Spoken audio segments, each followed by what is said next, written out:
Hello and welcome back to another episode of Supercoach Insider. My name is Ben. And I'm Chris. And thank you for joining us. We're doing something a little bit different. Chris still wants to do his team reveal. So I do. I am facilitating this now. I'll probably try and chirp in, but I'll try and let Chris take the lead. But if you haven't already, please do like, subscribe, SC Insider 100 on Facebook, Twitter, Twitch, and YouTube, Chris.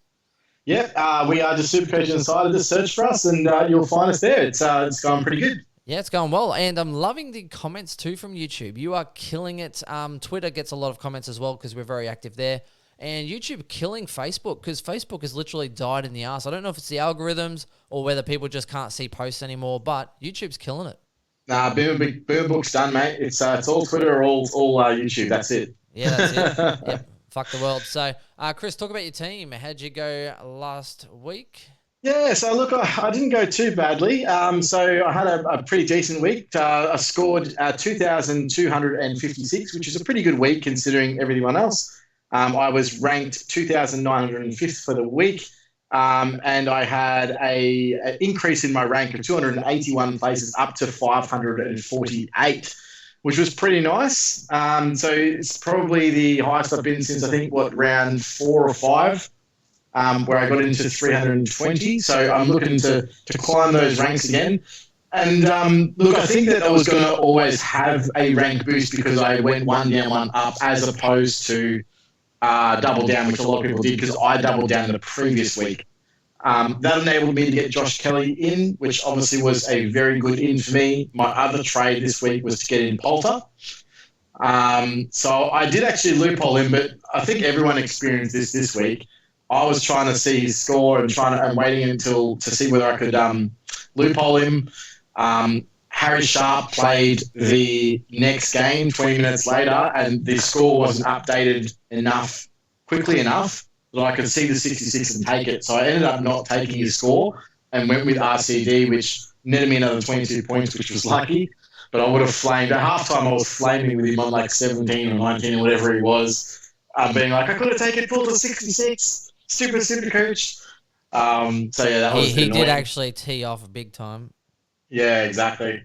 So I had to play Highmore on field, obviously, with Houston off. So that's another way that I can improve my team this week.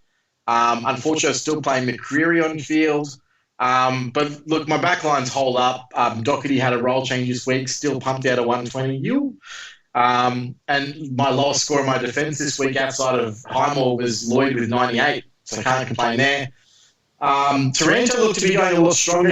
Taranto does this thing where he has this fantastic first quarter and sometimes a really good first half, and then dies in the arse. And so sometimes when he continues it on, he hits a 120 to 130, but hits around about that 100 mark. He actually got scaled back after full time. I think he was on 102 and then got scaled back to 96, so that's annoying. He does the Petrarca, goes well quarter one and then skates home. Legitimately, all the time. And then, of course, Tom Mitchell just doing himself, whatever. I did VC Kelly, but unfortunately, I didn't have a loophole option the Sunday because I locked myself out by having Fulton on field and forgot to put Waterman on. So I was forced to take Gorn as captain, which didn't end up too bad. I only lost 15 points out of that, but 15 points I should have had if I was switched on. So that's unfortunate. Now this week, I've got a few options this week. So first and foremost, obviously there's not much in terms of rookies available. Now, I'm of the opinion that Lockie Jones is going to be an in regardless of whether he plays this week or whether or not he plays in the coming weeks. So I'll be looking to bring him in potentially as one of my downgrades. However, I think this is with the week that you have to trade Tom Powell, otherwise he's going to leak cash. He has a very high break-even. I'm just having a look at Tommy Powell, break-even at 106. It's time to go. I actually tried to maintain him. I was going to keep him that one extra week, but now that it's a 106 break-even, he's gone for me. So I will be trading Tom Powell. And the other option to trade out, I've got a couple. So I could either go early on McCreary, who's made 205. He's scored 44 in the weekend, but now has a break-even of 46. So unless he gets, pumps out a big score and resets his break-even, that's not going to happen. Or alternatively, I could also go early on McNeil. He has a break even of 17, but I don't think he's really going to make much more cash. His projected score is only 52, which is a projected price range of 15k. So you could possibly go early there as well. Those are the other two price options out. However, if Flynn is dropped, I can't see Flynn playing for another 5 weeks. So I am also comfortable with trading Flynn if I need a trade out. So likely outs for me is going to be Powell and Flynn. And then I've got a few different options with what I can do. The first option is I'm looking at Heaney, and I'm looking at only Heaney. And if I was to do that, I would still do the down up, and it would leave me with about 320k in the bank. And that allows me to next week grab Steele, and then next week I can potentially get another upgrade as well. So I can one down, one up over the next 3 weeks with all the cash flow generated from those trades. That's my first option. The problem with that option that I'm finding is that by getting Heaney in, I'm still having to make another trade down the track. So I'll probably be either going Heaney to Danger or bringing in Danger regardless and then pushing Heaney to F7, which again is going to cost more trades. Do I want to be in a position where I have to spend more trades? Heaney's a bit of a risk. I'm not sure if I want to spend all that extra money. I might be better off or better served investing that money into an actual premium that's going to carry me through rather than an upgrade target. So that's where I'm questioning that move. The second one is just bringing Aaron Hall, and that's what I'm more leaning towards. That will leave me with only 3 premiums remaining on field that I will need to get. And it's looking like I'll probably be getting 2 midfielders and 1 more forward. That would be likely Dangerfield plus 2 of, I'm looking at Lyons, Guthrie, and Bond. And Clary, I should say, as well. So those are the 4 guys that I'm looking at. So 2 of those guys will be coming into my team. Potentially a third if I look to upgrade a Taranto down the line. So that's another consideration. The other option, and the final one, is to go both Heaney and Hall. So the problem with that, of course, is actually I have 4 options. Is that then I clear my bank completely and I've got no way of getting Jack Steele in next week, which is my other option. So part of the reason why I think I can go Hall this week is his break even. Pick him up this week. Wait a week on Jack Steele because his break even is 114. And he's playing the Dogs, so it's unlikely that he actually gets to that point. But if he does, it's not going to go up that much. And whereas if I wait on Hall, I probably can't get him after this week. So looking probably as that the likely scenario, so that means it's Lockie Jones and Hall in. Out is Tom Powell and Matt Flynn. And then next week it'll be likely a McNeil or a McCreary out, or potentially both. And then Jack Steele into that midfield. So, yeah, the team's looking all right. Looking in good shape. Looks pretty sexy in your team right now, Chris. I've just thrown him in. Steele for Powell looks pretty sexy. It does, yeah. The only thing it does, another reason that I want forward in my team, a Hall, is that I'm still playing those 2 rookies on field. And so if you look at who you're trading out, like a Tom Powell, who's averaging 73, but is usually like an 80 player, right? I upgrade to a Steele, that's 30 points per game I'm gaining. But in the forward line, I'm still playing guys that are averaging 50.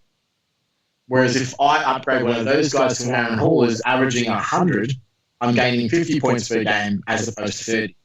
Does that make sense? But then you're relying on Highmore or Murphy or Jones to play, yes? No. Oh, yeah, you have to because you have to put Laird into your midfield. I do, yeah, that sucks. So Laird has to go into your midfield, and then you're relying on Jones. Way. Yeah. So that's what I'm saying. I reckon you're better off just going straight up Steele and loving that premium life. You play Poulter on field in your forward line, so that's not too bad. He's averaging 66. And then go, well, who is there? Well, the problem is, if I don't grab Hall, who do I grab next week? Yeah, what forward is there outside of the 4 you've got? Nick Hines. It's honestly the cupboard's bare. So not grabbing Hall this week is a detriment because there's just not many other options that are worth bringing into my team. So that's why Hall's a big consideration this week, because at least I can still get Steele next week for the same price or similar price. Whereas Hall's going to go up 30, 40K next week. So that's my main concern. So, yeah, probably why I'm leaning more towards Hall than anything else. And captains. So in terms of what I'm looking at, there is a bunch of VC options. I'm definitely going to be captaining Grundy. That's absolutely sold. Done, finito. VC, I've got a heap of options. I'm likely leaning towards the McRae on the Saturday night. I think that's possibly the best option for me and my team.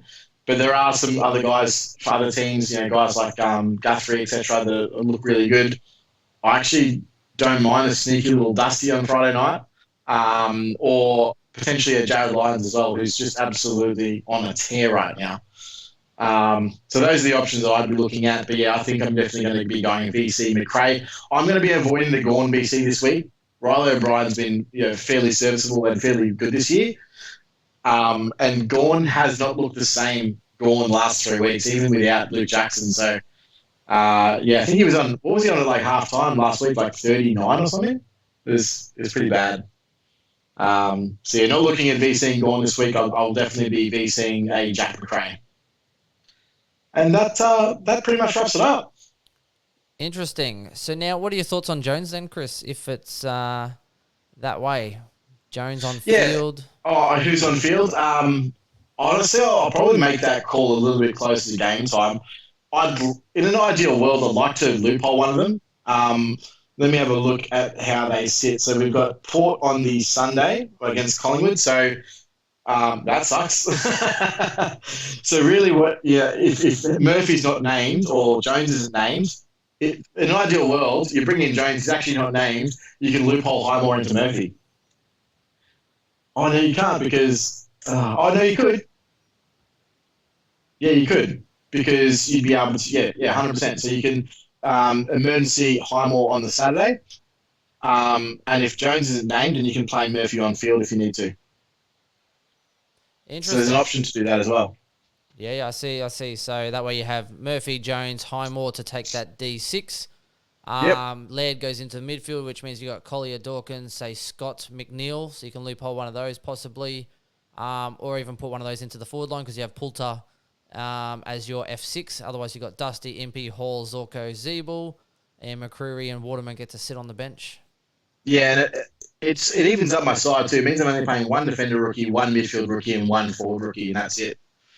So yeah, looks. I think it's the right move this week. I think that whole actually talking about it now, actually, the more I talk about it, the more it seems like the right move. So yeah, I like it.